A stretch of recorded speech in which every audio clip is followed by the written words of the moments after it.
Hola a todos, ¿cómo están? Mi nombre es Matías Beltrán, actualmente soy interno de kinesiología de la Universidad San Sebastián de Valdivia y voy a continuar con esta serie de videos que he estado realizando acerca de evidencia científica en ciencias de la salud, incluyendo algunas bases de datos, búsqueda bibliográfica en estas bases de datos. También hablé en otro video sobre las revistas científicas, una herramienta contenida dentro de la base de datos Scopus referente a esto.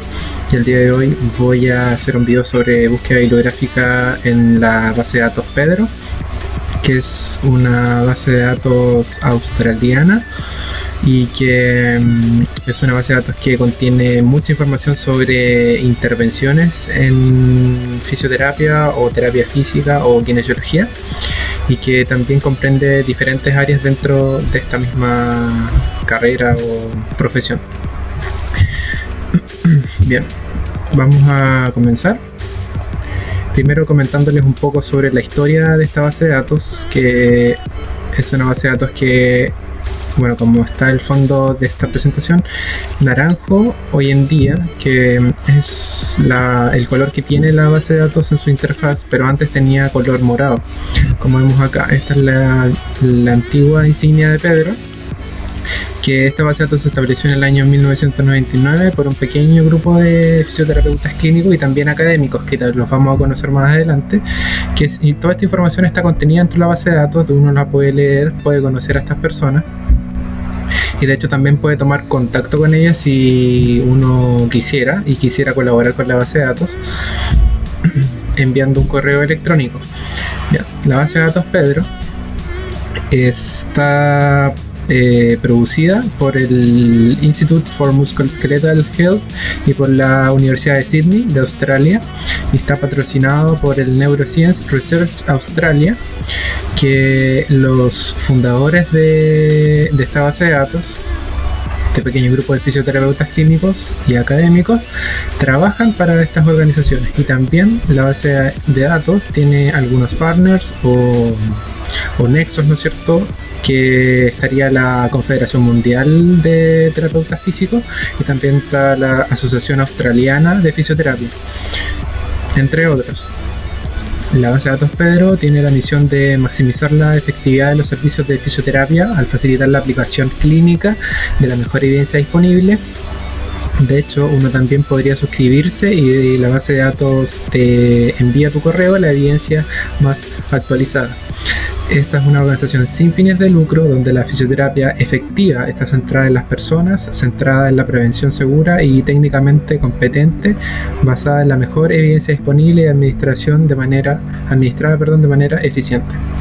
Bien, acá tenemos vamos a conversar acerca de este pequeño grupo de fisioterapeutas australianos. Tenemos al profesor Robert Herbert. Cada uno de estos tiene un área de estudio y una función dentro de esta base de datos que comprende múltiples áreas dentro de la terapia física. Y tenemos acá al profesor Robert, que es un senior científico, investigador desde el Neuroscience Research Australia, como les comenté en la diapositiva anterior, y realiza ensayos clínicos que investigan los efectos de las intervenciones de fisioterapia, es decir, de las modalidades de fisioterapia, y que investiga las propiedades también mecánicas pasivas de los músculos. Es uno de los fundadores de Pedro, al igual que la profesora Catherine Sherrington, que es la que vemos en la foto de abajo, y que ella dirige el tema de envejecimiento y discapacidad dentro del Instituto de Salud Musculoesquelética en la Escuela de Salud Pública de la Universidad de Sydney. Y su investigación se centra principalmente en las intervenciones de actividad física para prevenir las caídas y mejorar la movilidad en personas mayores y personas con discapacidad física también. Y también ella, como les comenté, es una de las fundadoras de Pedro. Tenemos a la profesora Annie Mosley, que es investigadora principal del Instituto de Salud Musculoesquelética de la Facultad de la Salud Pública de la Universidad de Sydney, y su investigación se centra principalmente en la práctica basada en la evidencia y el desperdicio de la investigación. Ella también es una de las fundadoras de Pedro y es responsable de la gestión del recurso de Pedro.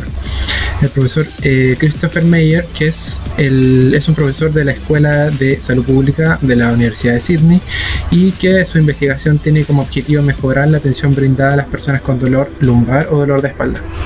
y también es uno de los fundadores de la base de datos Pedro. Ahora vamos a conocer la estructura y herramientas contenidas dentro de la base de datos. La base de datos Pedro tiene herramientas que son bastante útiles, entre ellas la escala Pedro, que es una escala de 11 puntos, ¿no es cierto? Y que hace referencia a los sesgos que podrían tener los ensayos clínicos aleatorizados. Solamente este diseño específico de investigación, ya que por ejemplo las revisiones sistemáticas tienen otra forma de ser valorada, y en la base de datos Pedro no arrojan este puntaje. Solamente los ensayos clínicos aleatorizados van a estar categorizados según esta escala. Bien, la escala Pedro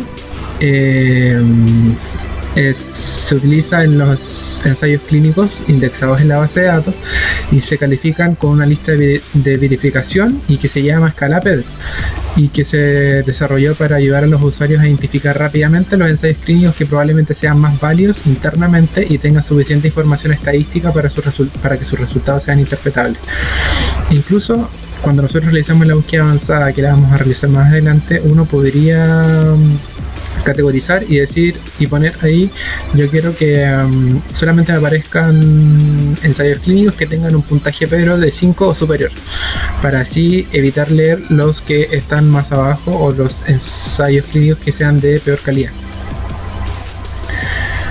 Otras herramientas que tenemos en la base de datos Pedro son las estadísticas, que estas estadísticas son actualizadas desde el 13 de enero del 2020, y donde acá tenemos el número total de artículos científicos, donde tenemos que la mayor cantidad de artículos científicos en Pedro son los ensayos clínicos, después tenemos revisiones y por último las guías clínicas.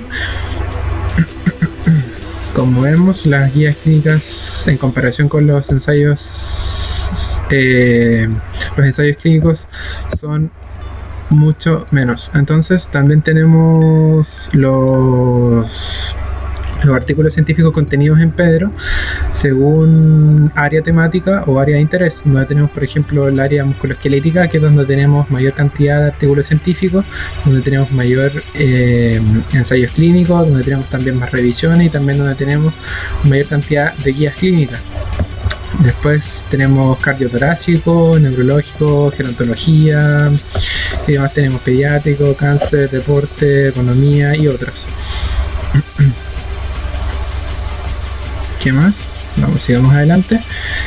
Las estadísticas Pedro. Bien, continuando, acá tenemos la escala de 0 a 10 puntos, que es la escala Pedro, y el número de ensayos clínicos que tienen cierto puntaje. Por ejemplo, la mayor cantidad de ensayos clínicos tienen un puntaje alrededor de 5 o 6, y tenemos muy baja cantidad de artículos científicos que tienen un puntaje de 10.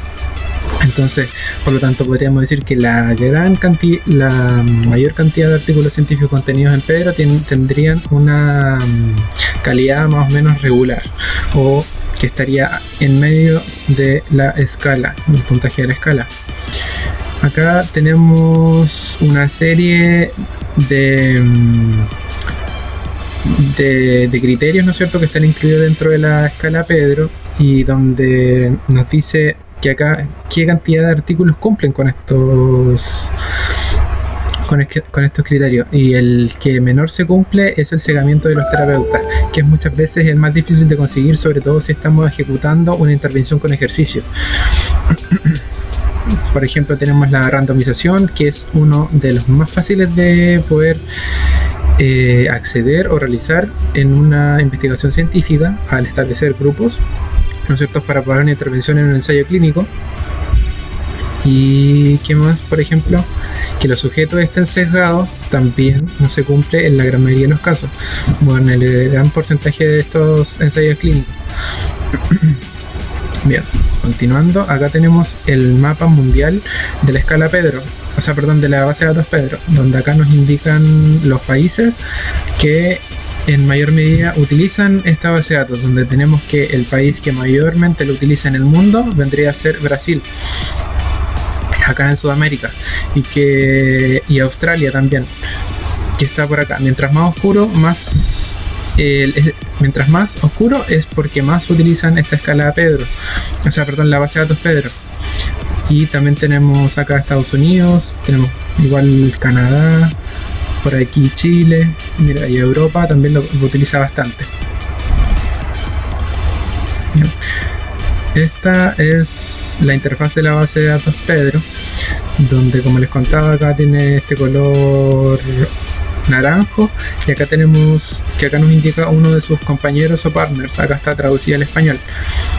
Bien, acá nos da la bienvenida, nos explica un poco de qué se trata, y acá tenemos una serie de tópicos y un menú desplegable en esta zona donde podemos realizar la búsqueda avanzada, la búsqueda simple y la búsqueda también del consumidor, que también la incluye, que es una herramienta que podrían utilizar los pacientes para buscar las mejores intervenciones de acuerdo a su condición de salud y para que se informen de lo que le está realizando su terapeuta físico es realmente lo que está hoy en día en la evidencia, y que su terapeuta está basado en la evidencia para tratarlo a él. ¿Qué más tenemos? Acá en la sesión de descargas es donde nos vamos a encontrar con la escala Pedro, que la vamos a pasar a revisar en breve. Así que mejor vamos al tiro a la página. Bien, acá estamos. Bien, acá estamos. Esto es interesante porque nos podemos suscribir al newsletter, donde nos van a llegar los artículos científicos que están mayormente actualizados, y la base de datos se va a encargar de que estos lleguen a nuestro correo electrónico y nosotros los podamos leer de forma libre, y que es mucho más fácil, es una forma bastante fácil de mantenerse actualizado en algunas áreas que para nosotros son de interés. Bien, como les contaba, acá tenemos la sección Downloads, donde tenemos acá tenemos la estadística, la que les mostré en el PowerPoint, y acá tenemos la escala Pedro. Entonces yo quiero traducirla al español y la traduzco así, súper simple. Bien, a ver si funciona ahora. Bien, ahí está. Ya, aquí se tradujo. Entonces aquí el primer punto es que si se especificaron los criterios de elegibilidad y los sujetos fueron asignados aleatoriamente a los grupos, la asignación estaba oculta, los grupos fueron similares al inicio con respecto a los indicadores pronósticos más importantes, hubo cegamiento de todos los sujetos, hubo cegamiento de todos los terapeutas que administraron la terapia, hubo cegamiento de los evaluadores, se obtuvieron medidas de al menos un resultado clave de más del 85% de los sujetos inicialmente asignados a los grupos, es decir, el seguimiento. Todos los sujetos para los que había medidas de resultado disponibles recibieron el tratamiento o la condición de control asignada, o cuando este no fue el caso, los datos de al menos un resultado clave se analizaron por análisis de intención de tratar. ¿Qué quiere decir el análisis por intención de tratar? Es decir, que si un sujeto fue asignado a un grupo de intervención o a un grupo control, y si efectivamente este paciente no recibió la intervención o no recibió la condición de control como sería la manera correcta, los datos igualmente se evalúan como si esos participantes hubiesen realizado la condición de intervención o la condición de control de forma normal, a pesar de que no la hayan recibido. Bien, y se informan los resultados de las comparaciones estadísticas entre los grupos para al menos un resultado clave. El estudio proporciona medidas puntuales y medidas de variabilidad para al menos un resultado clave. Bien, eso es algo que uno podría revisar al momento de estudiar algún artículo científico, cuando uno lo lee y ve el puntaje de Pedro. Podría ver cuál es el punto que falta en el estudio que nosotros estamos leyendo. Bien, ¿qué más? Bien, las estadísticas ya se las mostré. Quiero que vayamos a ver la búsqueda del investigador, perdón, del consumidor.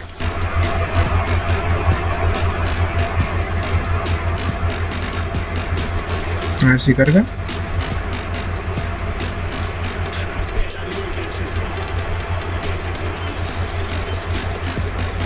A ver si carga. Bien. Entonces acá tenemos esta búsqueda del consumidor, donde tenemos, por ejemplo, nosotros acá tenemos que poner el problema de salud. Bien. Entonces, por ejemplo, esta herramienta podríamos utilizarla, por ejemplo, para ya, vamos a ver adultos mayores.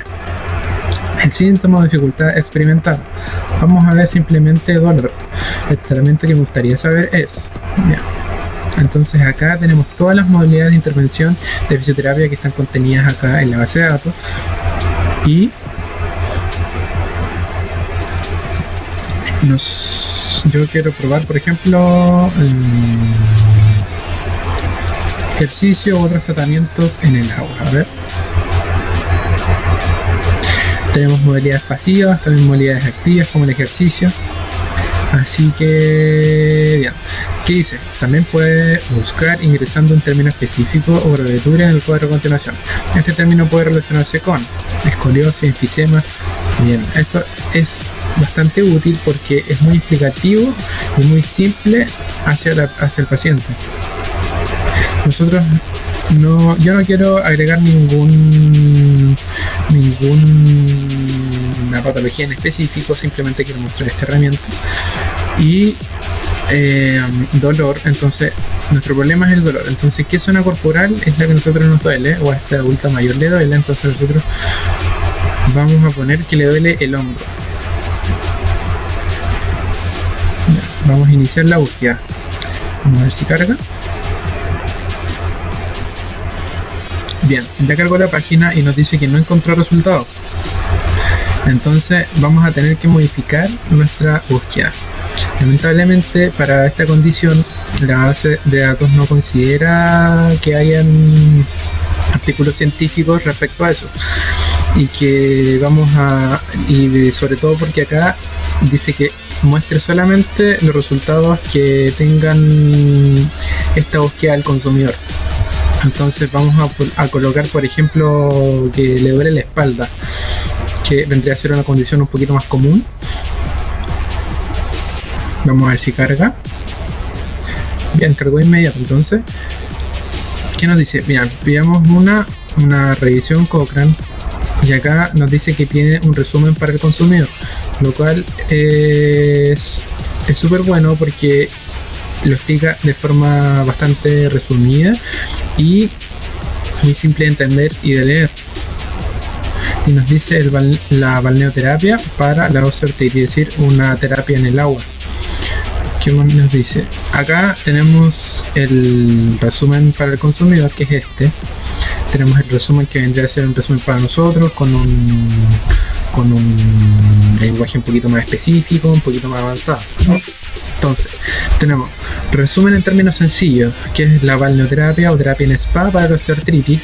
Dice que este es un resumen de la revisión Cochrane, que sabemos que son las revisiones sistemáticas de mayor alta calidad en la evidencia científica.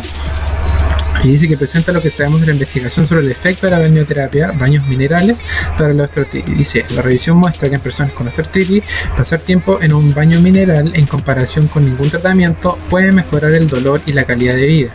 Pasar el tiempo tanto en un baño de azufre como en un baño de mar muerto en comparación con ningún tratamiento puede mejorar el dolor un mes después del tratamiento. Pasar tiempo en un baño de azufre o en un baño del mar muerto en comparación con ningún tratamiento puede no provocar ninguna diferencia en el dolor. No hay suficientes datos para saber si pasar tiempo en baños minerales tiene algún efecto sobre la función física de una persona o su calidad de vida. La forma en que las personas se sintieron en general y los efectos secundarios no se midieron en estos estudios. Bien, ¿qué nos informa esto? Que lamentablemente la información contenida dentro de la revisión sistemática es de baja calidad, pero eso no implica que la estructura y cómo está hecha la revisión Cochrane sea de mala calidad. Lo que pasa es que los artículos científicos disponibles sobre el tema que se estudió son de baja calidad, no es que la revisión Cochrane lo sea. Bien, vamos ahora a buscar otra herramienta donde vamos a utilizar la búsqueda avanzada. Bien, acá tenemos la búsqueda avanzada de Pedro, donde a diferencia por ejemplo de PubMed, que utiliza un lenguaje específico, que es el lenguaje con los operadores booleanos y también con los términos MEDS, que son los Medical Subject Headings, y acá nos indica que todos los términos vendrían a estar divididos por el AND, o bien podemos ponerlos por el OR. Entonces no nos da la opción de que nosotros podamos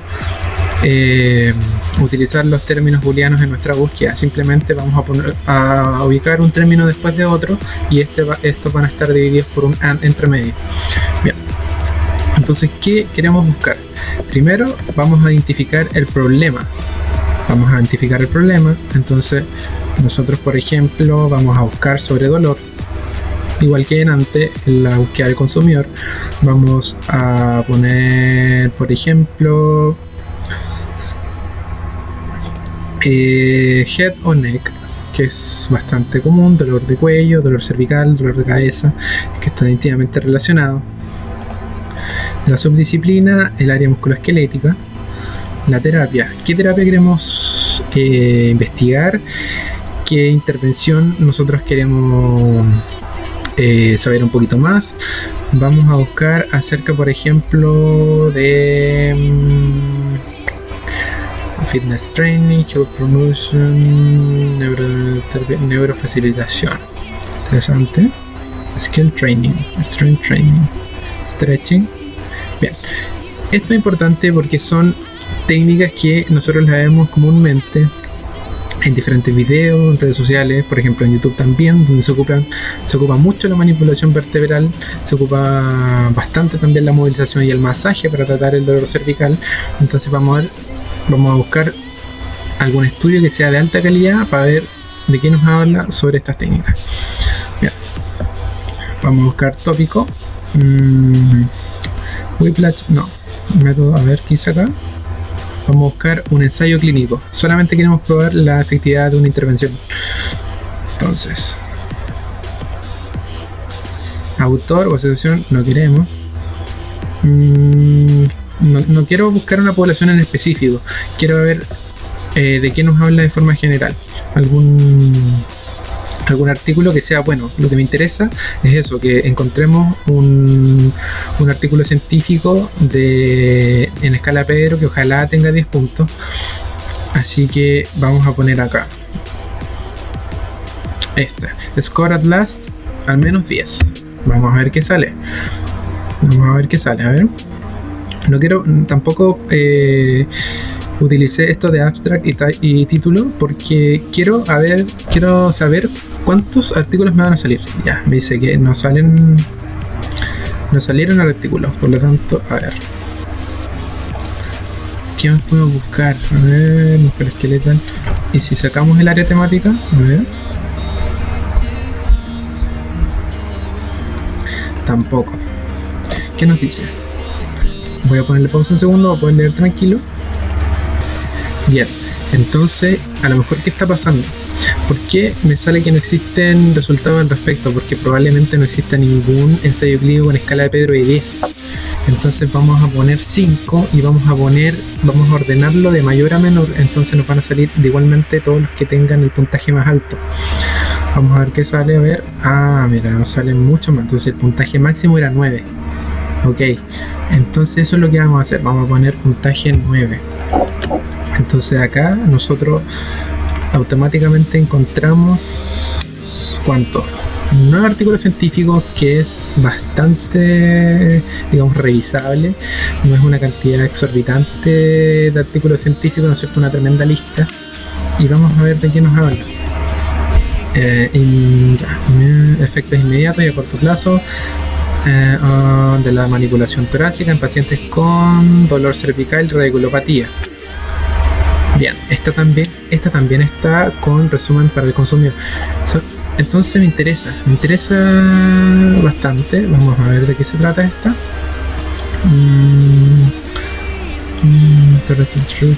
¿Qué dice? Resonancia magnética funcional del flujo sanguíneo de la hemodinámica cerebral. Following thoracic truth, individual with neck pain. Bien.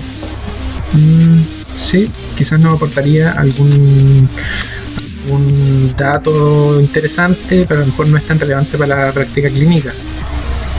Ya, ¿qué dice? Craniosacral Therapy Treatment of Chronic Neck Pain. Terapia craniosacra para el tratamiento del dolor cervical. Interesante. Son zonas que tienen que ver con el sistema simpático, parasimpático, ¿no es cierto? Comparación entre dos terapias manuales, ejercicio. Ya, protocolos para radiculopatía cervical. Están comparando todo tipo de intervención, efectos de la terapia manual cervical, la columna cervical, en el rango de movimiento, en el posicionamiento de la cabeza y balance. Reposicionamiento de la cabeza, eso me llama la atención.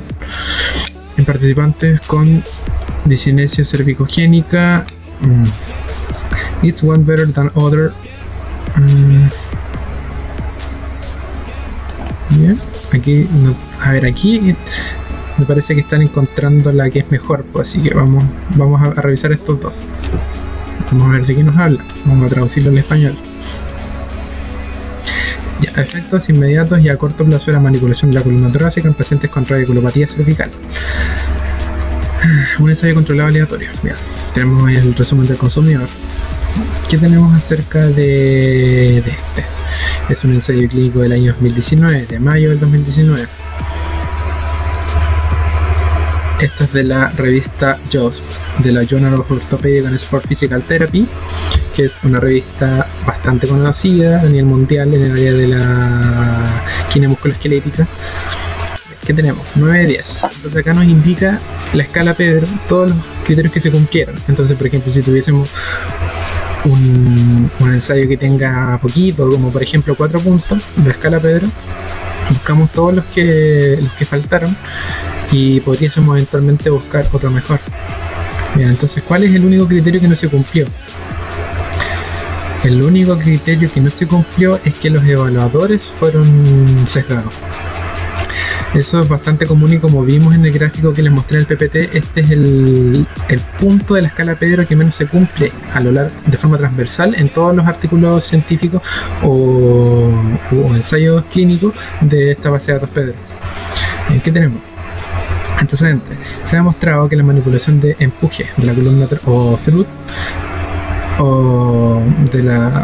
o thrust, creo que así se pronuncia, de la columna torácica mejora los resultados calificados por los pacientes para las personas con dolor de cuello. Sin embargo, existe evidencia limitada de su efectividad en pacientes con radiculopatía cervical. Bien, acá nos indican los objetivos. Los métodos de ensayo de control aleatorio multicéntrico, es decir, que se desarrolló en varios, por ejemplo, si se desarrolló en un hospital, no solamente se desarrolló en ese hospital, sino que en algún otro centro de salud o alguna otra institución, algún otro lugar también en paralelo. Los participantes con radiculopatía cervical fueron aleatorizados para decidir manipulación. Fueron 22 pacientes, o manipulación simulada, que fueron 21 pacientes de la columna torácica. Los resultados se midieron al inicio del estudio, inmediatamente después del tratamiento y en un seguimiento de 48 a 72 horas después de la manipulación. Se utilizó un análisis de varianza de medidas repetidas para analizar el dolor de cuello y extremidades superiores. Bien, se ocupó la escala de calificación de dolor, el índice de discapacidad de cuello, el Neck Disability Index, el rango de movimiento cervical o ROM, resistencia a la resistencia del flexor de cuello profundo. La prueba de chi cuadrado se utilizó para analizar, bueno, acá ya tenemos un análisis estadístico. La prueba de chi cuadrado se utilizó para analizar los cambios de dolor de cuello y extremidades superiores, la centralización de los síntomas y la creencia sobre recibir el tratamiento de manipulación activa utilizando una escala global de cambio. Bien, el resultado. ¿Qué nos indica el resultado? Ya, el dolor de cuello y extremidades superiores, el ROM cervical, la discapacidad y la resistencia de los flexores profundos del cuello mostraron interacciones significativas entre el grupo y el tiempo. Inmediatamente después del tratamiento y el seguimiento de 48 a 72 horas después, el grupo de manipulación tuvo dolor de cuello inferior. Bien, tuvo mejor ROM cervical y menor discapacidad. y mejor profundidad, mejor resistencia en los flexores de cuello profundo en comparación con el grupo de manipulación simulada. Es decir, la manipulación torácica vendría a tener efectos positivos en estas personas con radiculopatía cervical, pero a corto plazo. ¿Qué más? El grupo de manipulación tuvo cambios de tamaño de efecto de moderados a grandes en el tiempo.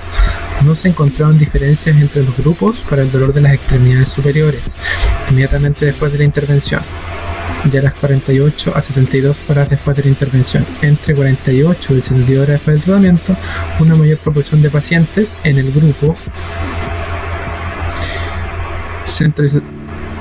de manipulación informó mejoría. Bien, entonces estaríamos generando, al realizar una manipulación torácica, mejoría en los síntomas del cuello y las extremidades superiores. También tendríamos centralización de los síntomas y creencias acerca de recibir una manipulación activa en comparación con el grupo de manipulación simulada. Bien, ¿qué tenemos? Una sesión de manipulación torácica dio como resultado mejoras en el dolor, discapacidad en el ROM cervical y la resistencia de los flexores cervicales profundos en pacientes con radiculopatía cervical. Ya. Por lo tanto, tenemos que efectivamente la manipulación torácica podría ser una herramienta súper útil para generar efectos a corto plazo en pacientes con radiculopatía cervical. Considerando este estudio, que es un estudio de alta calidad, en escala de Pedro con 9 puntos, es algo que tenemos que considerar. ¿Qué más tenemos acá? El siguiente estudio. Bien. Es uno mejor que otro.